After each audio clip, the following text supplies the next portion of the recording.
Bonjour, je vous souhaite la bienvenue.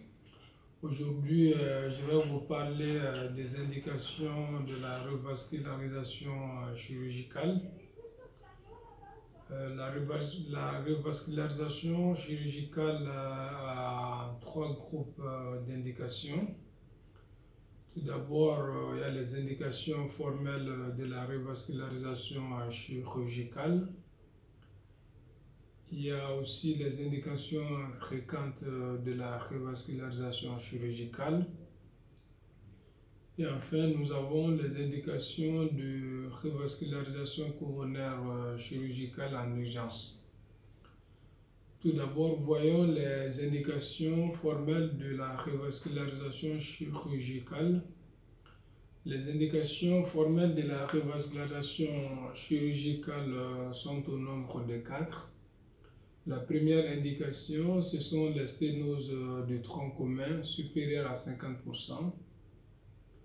La deuxième indication, ce sont les lésions tritronculaires avec FFVG entre 30 et 50%.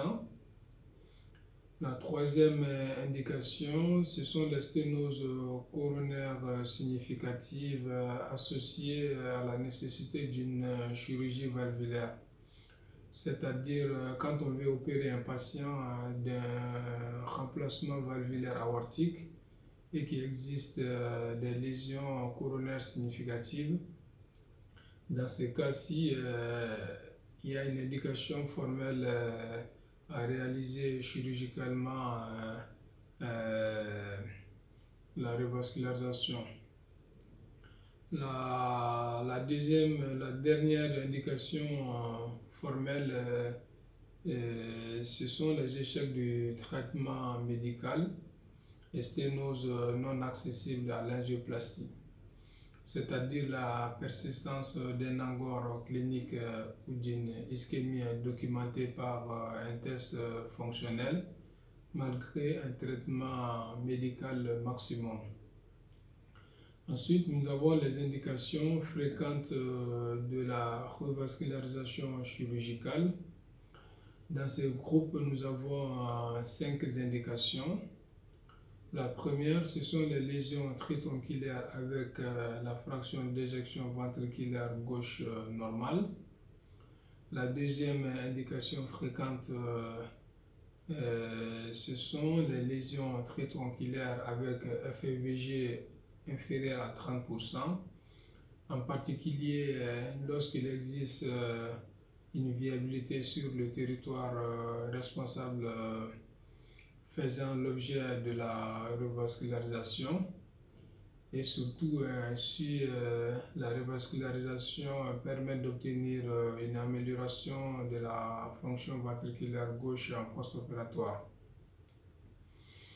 Ensuite, la troisième indication fréquente de revascularisation chirurgicale, ce sont les lésions bitronculaires avec atteinte de l'ivia proximale.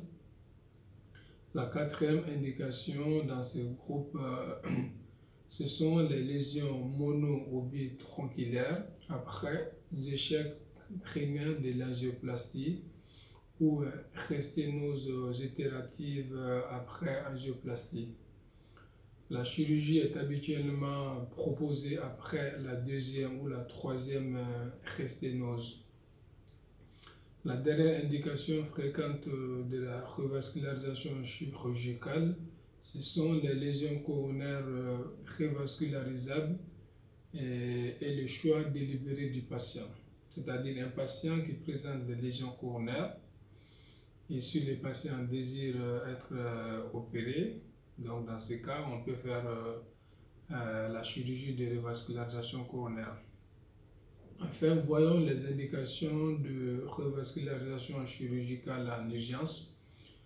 Il y en a 3 principalement.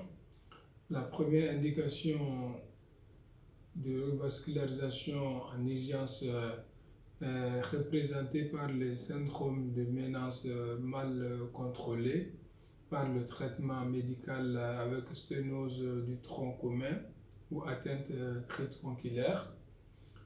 La deuxième indication de pointage en urgence l'accident de l'angioplastie, notamment la dissection coronaire lors d'une angioplastie.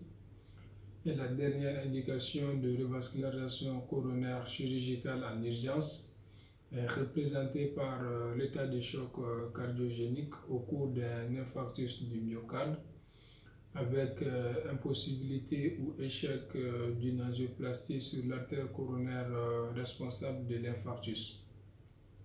Donc, voici les 3 principales indications de revascularisation chirurgicale.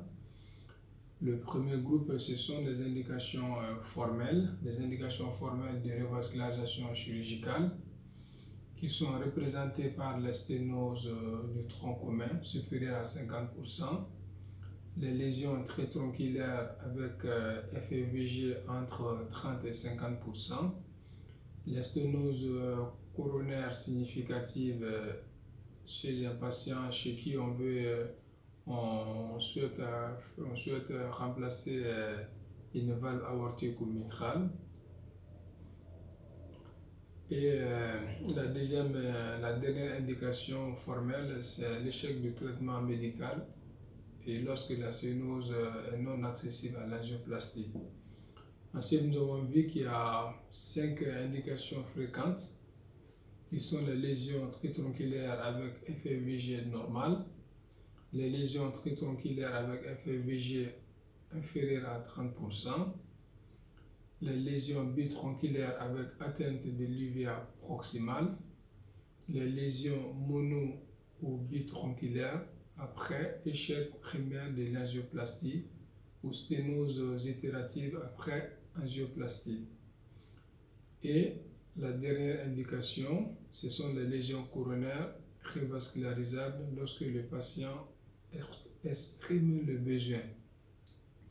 Les 3 indications de revascularisation coronaire chirurgicale en urgence sont les syndromes de Ménance mal contrôlés par le traitement médical, l'accident de l'angioplastie, notamment la dissection coronaire, et l'état de choc cardiogénique au cours d'un infarctus du myocarde avec impossibilité ou échec d'une angioplastie sur l'artère responsable de l'infarctus.